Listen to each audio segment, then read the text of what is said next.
जय भोलेनाथ। श्री शिव महापुराण का अध्याय 125 और इस अध्याय का नाम है काल भैरव अवतार। तो वीडियो को शुरू करते हैं। एक बार सुमेरु पर्वत पर बैठे हुए ब्रह्मा जी से सब देवताओं ने अविनाशी तत्व पूछा। तब ब्रह्मा जी ने बताया कि हे देवताओं, मैं ही संसार की एकमात्र उत्पत्ति का कारण अविनाशी अज तथा अनादि ईश्वर हूँ। मुझसे परे और कोई देवता नहीं है। यह सुनकर श्री हरि ने उन्हें समझाते हुए कहा कि यह तुम क्या कह रहे हो?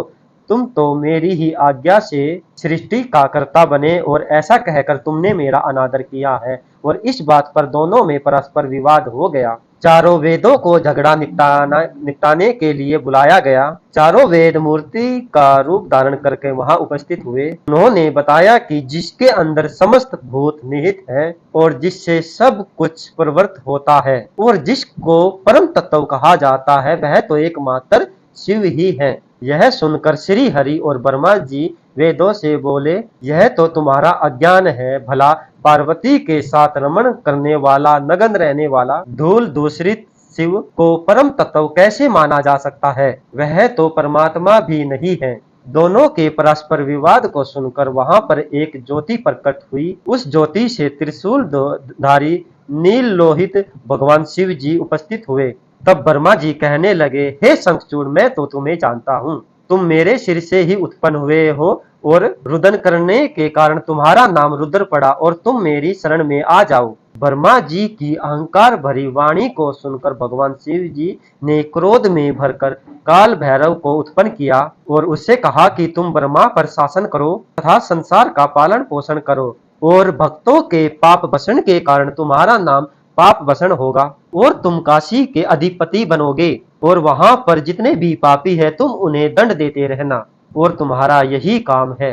काल भैरव भगवान शिव जी की आज्ञा सुनते ही अपने उंगली के नखों से ब्रह्मा जी का 5वां सिर नोच लिया और इस प्रकार ब्रह्मा जी का 5वां सिर कट गया। तब ब्रह्मा जी ने डर कर शतरुद्र का पाठ करने लगे और इस प्रकार ब्रह्मा और श्री हरि को यह ज्ञान हो गया कि शिव शंकर ही ब्रह्म रूप है और दोनों का अहंकार समाप्त हो गया और भगवान शंकर ने उन्हें अभय प्रदान किया। और इसके बाद भगवान शंकर ने भैरव से कहा, अब तुम ब्रह्मा के 5वें कपाल को धारण कर इनके आश्रित होकर भिक्षा प्रवृत्ति करते हुए अपनी ब्रह्म हत्या के पाप को दूर करो।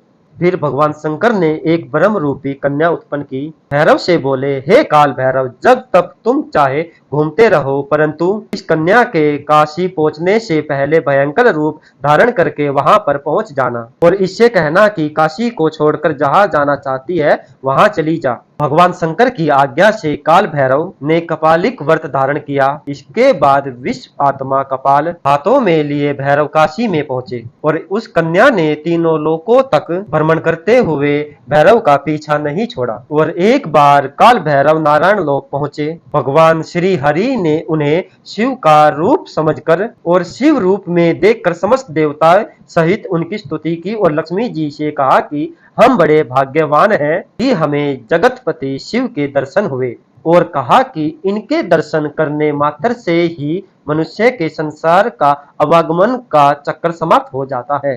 फिर उन्होंने शिव रूपी भैरव जी से पूछा, हे त्रिनेत्रधारी, आप किस प्रयोजन से भ्रमण कर रहे हो? तब काल भैरव ने श्री हरि को बताया, ब्रह्म हत्या के शरणार्थ मैंने कपालिक व्रत लिया है। लक्ष्मी जी ने भैरव को भिक्षा में मनोरथी विद्या भेंट की। भैरव कपाल रूपी खप्पर में विद्या को लेकर प्रसन्नता पूर्वक भिक्षा हेतु दूसरी जगह को चल पड़े और ब्रह्म हत्या भी उनके पीछे पीछे चलती रही। भैरव अब काशी अभिमुख क्षेत्र में पहुंचे। वहां पर ब्रह्म हत्या पाताल लोक में समा गई।